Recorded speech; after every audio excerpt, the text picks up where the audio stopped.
The haunting of Blackmott Mansion. Some places carry more than just memories. They carry the weight of every soul that ever crossed their threshold.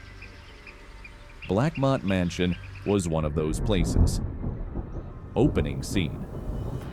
Emma thought the drive to Blackmott Mansion was just the beginning of an ordinary assignment. But as her car climbed the fog-drenched countryside road, the silhouette of the crumbling mansion emerged against a stormy gray sky. Thunder rolled in the distance, and the broken windows seemed to stare back at her like hollow eyes.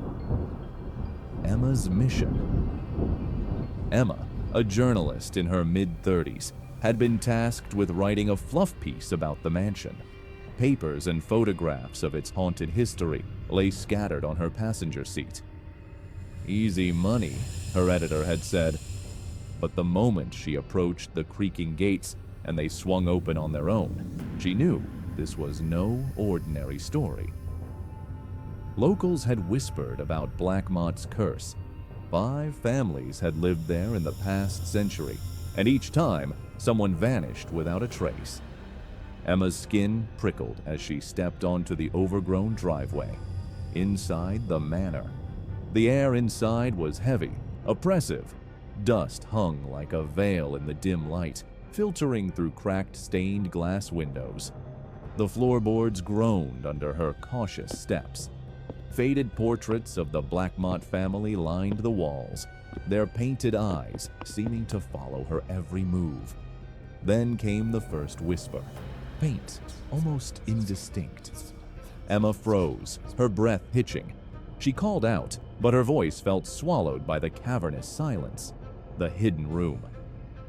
In the library, Emma's fingers brushed against a bookcase, and it shifted. Behind it, she found a hidden door. Inside the dimly lit room were disturbing artifacts, eyeless dolls, faded photographs of screaming faces, and a blood-stained journal. The journal belonged to Margaret Blackmott, the last known resident.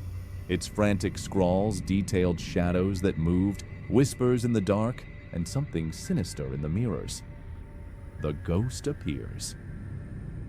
As Emma read, the air turned icy. Her breath became visible, and footsteps echoed behind her.